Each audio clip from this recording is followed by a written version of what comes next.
them, footballing game away from home, not too much riding on it. The players will play because they got battered a couple of times against City. People like Mesut Ozil will start playing, people like Iwobi, people like Jack Wilshere, they'll be a little bit more solid at the back. Petr Cech made 1 or 2 saves. I couldn't have been more wrong, Mark. They should have been 4-0 down. And you're starting to watch Arsenal, you're starting to watch them sort of through your fingertips thinking, this is not nice anymore, because we're talking about a legendary manager. Can I just put a bit more flesh on the bones about that, then I will get your view. So people have just seen on screen that they've won 3 away games, drawn 4 and lost 8. Watford and Burnley have won more on the road. The same away record as Newcastle. Wow. Worst points tally at this stage since 1994-95, when, ironically, the last manager before last got sacked. George Graham got sacked that season. And they've lost 4 in a row for the first time since 2002 in all competitions. That's Arsenal Football Club. They're embarrassing stats. They really are. I find that Arsenal, on the pitch, are playing just like the manager's personality. You know, they're nice and they're kind and they don't really lose their temper. Nobody's having a go at each other. They're just getting on with it. And now they're deflated. And now they're deflated. And all the colour's gone out of his face. He's not enjoying his job anymore. How could you enjoy your job when you've got really, well, I say really quality, you've got 4 or 5 good players that are just not performing. And I believe, for Arsenal Football Club's sake, Arsene Wenger has to go and say, listen, thanks very much, but I know I can't do any more. I believe he has to go. For his sake as well? For both, But I think the fans are so low at Arsenal now, what's going to give the fans a lift? And it pains me to say, but if Arsene Wenger come out now before the AC Milan game in Europa League and just said, I'm stepping down at the end of the season, it can go either way. The players could, because I think there's some weak mentalities in that dressing room anyway, the players could completely down tools, or it might just give the general public and the fans a lift inside the Emirates thinking, well, now we can actually give him the send-off he deserves. Not going out with a little bit of a whimper and not questioning every other week, is this going to be his last year? He might stay on, he might Carried not. out the front door on his shield rather than skulking out the back. I always thought with Arsene Wenger, when he's been going through this difficult time, which has been happening for a long time, it's 14 years, but especially in the last 2 years, I always thought he's bulletproof.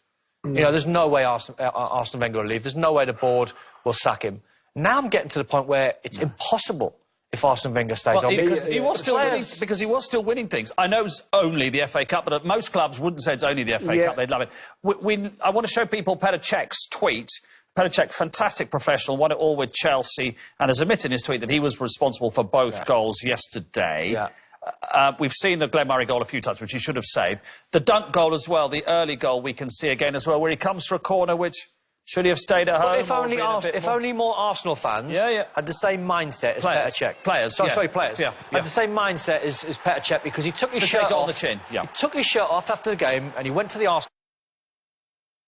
Then he sends out a tweet saying exactly what he said, which was 100% correct. And he's trying to take a little bit of pressure off the front. He has, but if only more players would do this. You know, you cannot...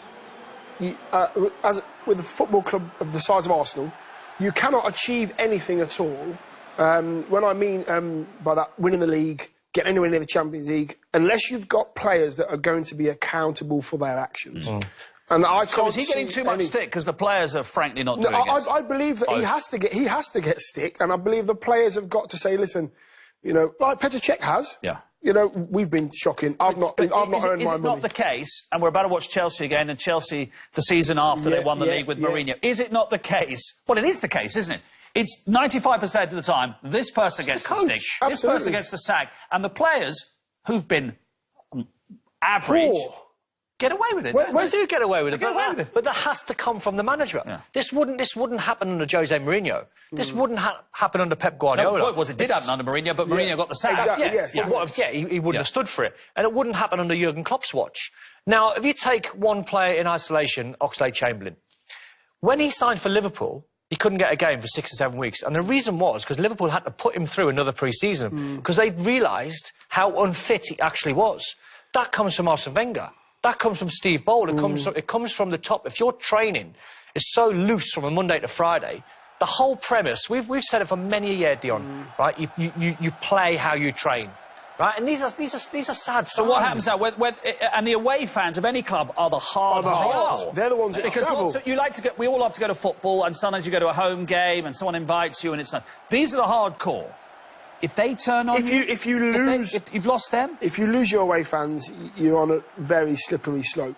And I think if you've got players going to training, and if you train half-heartedly at 50%, 75%, and it's accepted, you will do exactly the same on a Saturday. And Dion, that's probably the type of session that Arsene Wenger's putting on, where it's not at its maximum. Correct. He wants to save his players. Steve Bold, a legendary manager, did a great job at the academy. Surely you have to tap into his knowledge. How can we keep clean sheets? How can we defensively be more sound? What can I do with Granit Xhaka? What can I do with El Neni? How can we take the pressure off and be harder to beat? Not tippy-tappy, because I know it from inside the dressing room. I know Franny Jeffers really well, who spent time on Arsene Wenger. And he said to me, Don, the easiest pre-season I've ever had was at Arsenal. Walter Smith at Everton was brutal. He said the hardest run you do, the hardest run you do is 6 minutes long. Yeah. It's all football. Sure, but that Franny Jeffers team won the double, so it's not... That's what I'm saying is, it might have been dripping in from then. Yeah, might be. All that sort of allowing players to get away with it. I think we will return to this subject. Yes, I hope not. One way or the other. I feel for Arsene. I really feel for him. Because we all know he's been great, but for the sake of the team... He needs a proper friend now to sit him down and go... I believe he needs a breather. He needs a breather. Go and enjoy yourself. Get yourself back to France. Yeah. Have a life. You've done brilliant for the Premier League, but go and have a life and enjoy yourself. You deserve it.